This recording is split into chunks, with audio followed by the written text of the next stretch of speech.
Selamat pagi semuanya. Penanganan akses reforma agraria yang diadakan oleh Kementerian Agraria dan Tata Ruang Badan Pertanahan Nasional saat ini telah berjalan cukup lama. Di wilayah Jawa Barat sendiri terdapat 10 kabupaten yang termasuk ke dalam sasaran program tersebut. Saya Hanafa Fadilah, selaku Pilsel Kabupaten Ciamis, akan menyampaikan sektor-sektor apa saja yang terdapat di setiap kabupaten di Jawa Barat. Yang pertama, Kabupaten Ciamis.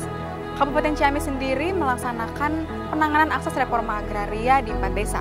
Pertama, Desa Tanjung Sari, Desa Cibadak, Desa Bangunharja, dan Desa Grebang. Dari keempat desa tersebut, terdapat beragam macam potensi yang dapat kita kembangkan, seperti pada sektor pertanian, terdapat tanaman padi organik dan juga tanaman palawija. Kemudian sektor perikanan, terdapat budidaya ikan air tawar dan ikan hias. Kemudian di sektor peternakan, terdapat ternak sapi, unggas, dan kambing. Sektor perkebunan, tanaman kelapa, dan juga kebun campuran lainnya, serta sektor UMKM seperti pabrik-pabrik pembuatan kerupuk dan makanan ringan. Yang kedua yaitu Kota Tasikmalaya, di mana lokasi penanganan akses reforma agraria ini dilaksanakan di satu desa saja, yaitu Desa Gunung Gede, Kecamatan Kauhalu. Beberapa sektor pemanfaatan tanah yang terdapat di Kota Tasikmalaya yaitu sektor pertanian, peternakan, perikanan, dan yang paling didominasi oleh sektor UMKM. Terdapat satu komoditas yang berpotensi tinggi untuk dikembangkan di Kota Tasikmalaya ini, yaitu tanaman porang sejenis dengan umbi-umbian. Tanaman porang ini ke depannya dapat dijadikan sebagai olahan makanan yang memiliki nilai jual yang tinggi. Selanjutnya Kabupaten Garut. Terdapat 4 sektor pemanfaatan tanah yang dikembangkan di kabupaten ini, di mana lokasi penanganan akses reforma agraria ini dilaksanakan di 2 desa, yaitu Desa Cipang Maratan dan Desa Sukawargi.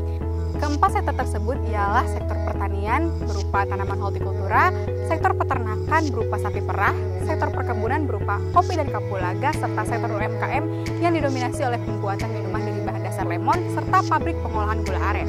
Kemudian Kabupaten Kuningan. Kabupaten Kuningan ini melaksanakan program pemberdayaan di satu desa saja, yaitu Desa Gresik.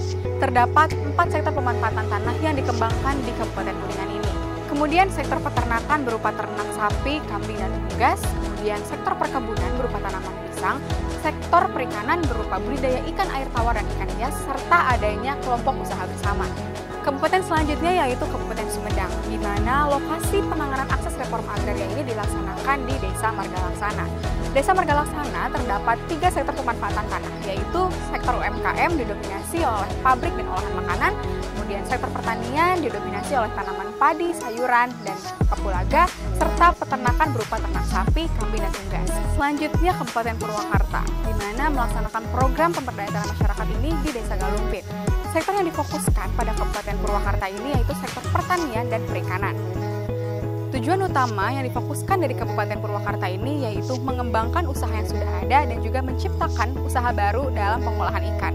Terdapat hasil olahan ikan yang saat ini diperjualbelikan kepada masyarakat, yaitu Bonapit, Baraya Olahan Galumpit. Olahan makanan tersebut diantaranya nugget ikan, bakso ikan, ikan asin Oscar, dan juga keripik pisang. Selanjutnya Kabupaten Sukabumi, di mana berfokus pada sektor pertanian dan peternakan. Lokasi program dilaksanakan di 4 desa, yaitu Desa Sirnajaya, Desa Warung Kiara Sukaharja, Desa Bojongkerta, dan Desa Kertamukti.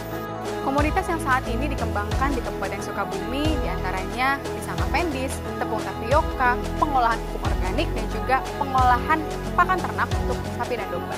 Kemudian Kabupaten Cianjur yang melaksanakan program pemberdayaan tanah masyarakat ini di 2 desa, yaitu Desa Pangnanggapan dan juga Desa Girijaya.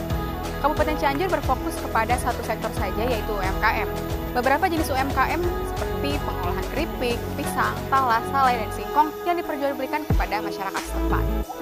Kemudian Kabupaten Subang yang berfokus pada 4 sektor pemanfaatan tanah, yaitu sektor pertanian didominasi dengan tanaman padi, sayuran, dan buah-buahan, sektor UMKM berupa usaha-usaha kecil seperti warung, sektor peternakan didominasi dengan ternak unggas, domba, dan sapi, serta sektor perikanan berupa budidaya ikan air tawar. Adapun keempat sektor tersebut terbagi atas 3 desa lokasi penanganan akses reforma agraria, yaitu Desa Bantarsari, Desa Cijambe, dan Desa Mekarjaya. Yang terakhir Kabupaten Bandung Barat, di mana Kabupaten Bandung Barat ini melaksanakan program penanganan akses reforma agraria ini di 2 desa, yaitu Desa Budi Harja dan Desa Taman Jaya. Kedua desa tersebut berfokus kepada sektor UMKM.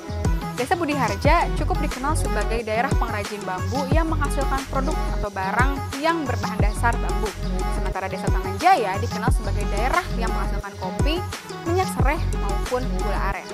Berikut informasi yang telah saya sampaikan mengenai penanganan akses reforma agraria di 10 kabupaten di Jawa Barat. Saya Hanafa Fadilah, terima kasih dan sampai jumpa.